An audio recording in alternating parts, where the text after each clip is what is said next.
नमस्कार दोस्तों, आज हम इस वीडियो में बात करेंगे कि हम गेहूं की जो ग्रोथ बढ़ाने के लिए कौन सा ऐसा फार्मूला यूज़ करें जिससे कि हमारे गेहूं में तेज़ी से ग्रोथ हो, तेज़ी से फुटान हो और उसमें कल्लों की संख्या ज़्यादा से ज़्यादा बढ़े।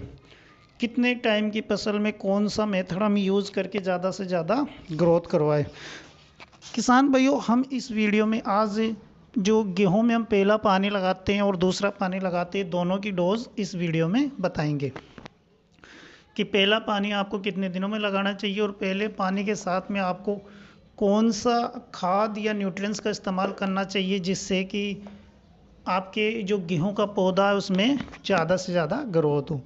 और अगर आप दूसरा पानी लगा रहे हैं तो उसमें कौन सा न्यूट्रिएंट्स हम इस्तेमाल करें जिससे कि हमारा जो गेहूं का पौधा है उसमें ज़्यादा से ज़्यादा कल्ला बढ़े, ज़्यादा से ज़्यादा उसमें फुटान हो, अच्छे से अच्छा हमारा पौधा स्वस्थ रहे, क्लोरोफिल बढ़े, पत्तियाँ हरी रहे। तो इन सब के बारे में हम इस वीडियो में बात करेंगे।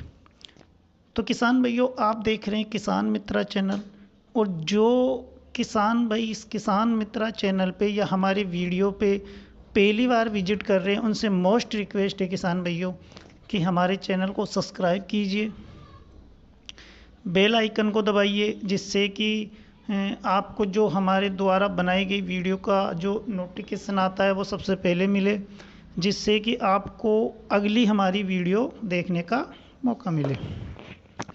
तो किसान भाइयों, वीडियो को हम शुरू करते हैं। पहले हम डिस्कस करते हैं कि आखिर पहला पानी कितने दिनों में लगाना चाहिए और कौन सी मिट्टी में कितने दिनों में लगाना चाहिए, क्योंकि आप जानते हो किसान भाइयों कि हिंदुस्तान में हमारे हर एरिया में अलग अलग मिट्टी है, तो उस हिसाब से हमें पानी की रिक्वायरमेंट होती है।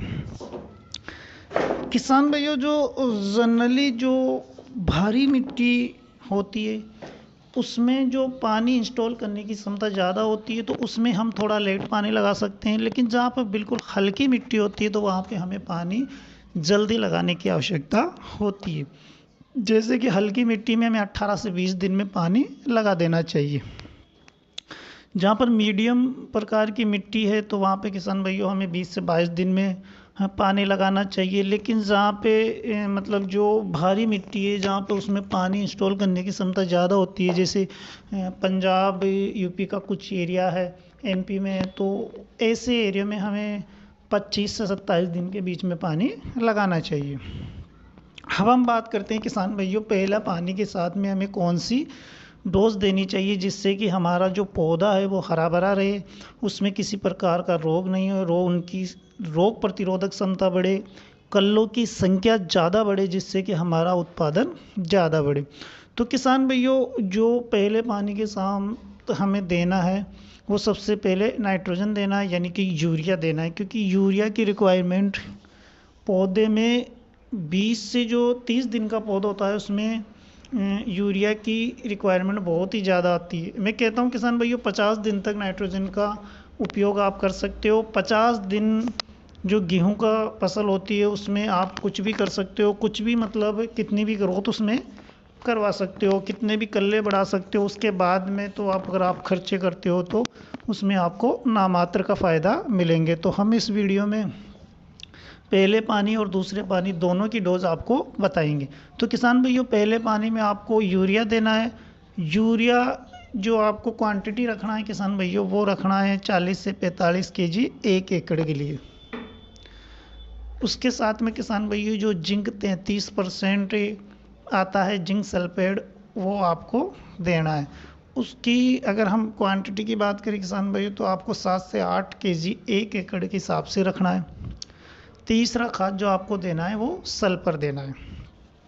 सल्फर आप किसान भाइयों 5 से 6 किलो 1 एकड़ के लिए ले सकते हैं।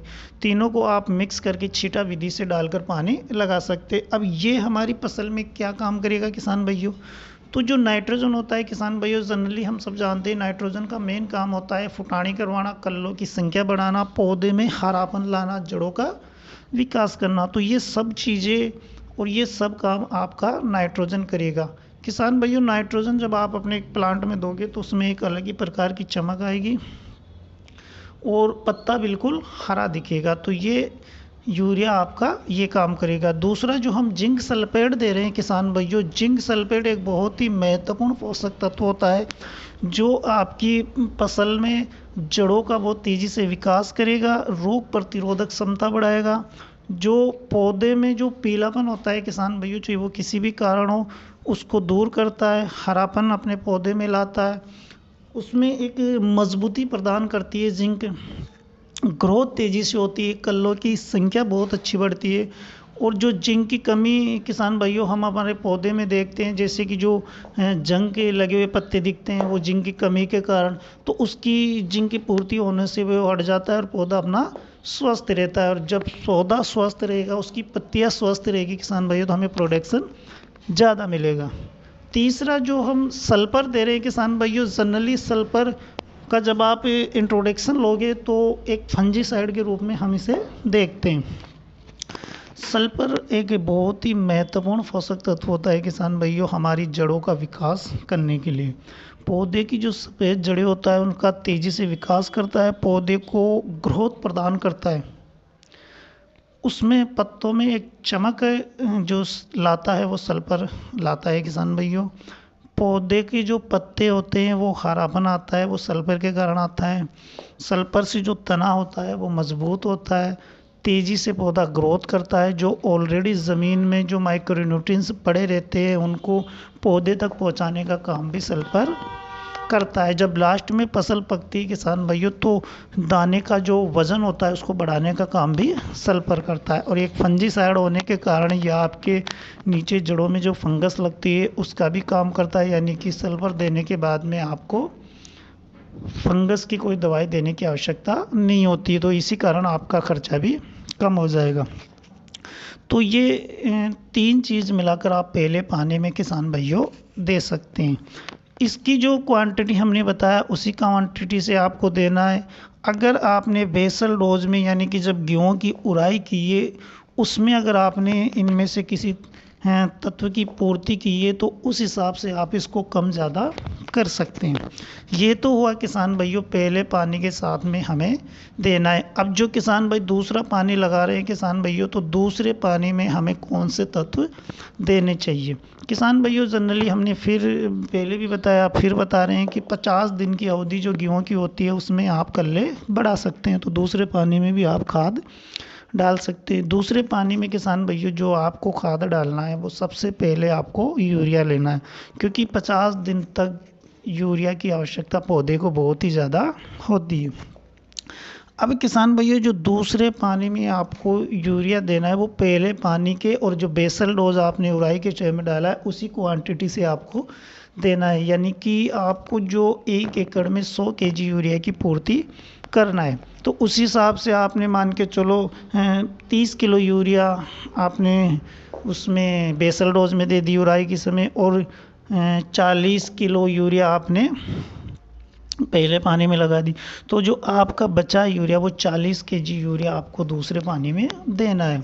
अब 40 केजी यूरिया आपको लेना है और उसके साथ में जो 52-34 NPK आता है किसान भाइयों 2 केजी आपको 1 एकड़ के हिसाब से वो लेना है, क्योंकि जब दूसरा पानी आप दोगे तो पौधा थोड़ा मतलब खड़ा हो जाएगा, उसमें जड़ों का थोड़ा विकास हो जाएगा, थोड़ी ताकत उसमें आ जाएगी, तो उस समय उसको जो सबसे ज़्यादा आवश्यकता होती है वो फास्फोरस की होती है। तो जो आप 52-34 लोगे उसमें 52% फास्फोरस होता है किसान भाइयों, तो आप 52-34 दूसरे पानी में दे सकते हैं। उसका फ़ायदा आपको ये मिलेगा कि जो आपके पौधे की पत्तियाँ पीली है वो हरी हो जाएगी, जड़ों का बहुत अच्छा विकास हो जाएगा। फास्फोरस के कारण जड़ों का जो जमाव होता है वो अच्छी तरह से होगा, गहराई तक होगा किसान भाइयों, जिससे कि आपके पौधों में अधिक से अधिक कल्ले फूटेंगे, अधिक से अधिक उसमें फुटाने होगी और उनकी पत्तियां बिल्कुल हरी होगी। और किसान भाइयों जब तक गेहूं की पत्ती हरी रहेगी तब तक पत्ता, जब तक गेहूँ स्वस्थ रहेगा, और जब तक स्वस्थ रहेगा तो आपको अलग से ज़्यादा खर्चे करने की आवश्यकता नहीं है और आपको अच्छा जो उत्पादन मिलेगा। तो किसान भाइयों आप कोशिश ये करिए कि आपके जो गेहूं के प्लांट है उसमें जो पत्तियां गेहूं की होती है उसको कभी भी आप जैसे जली हुई या फिर पीलापन नहीं आने दें। जब भी आपको लगे कि आपको उसमें पत्तियों में कुछ गड़बड़ हो रही है तो आप उसी समय खाद की या फिर जो कमी है उस न्यूट्रिएंट्स की पूर्ति कर कर आप उन्हें स्वस्थ रखें। जब तक पत्तियां स्वस्थ रहेगी किसान भाइयों, तो वो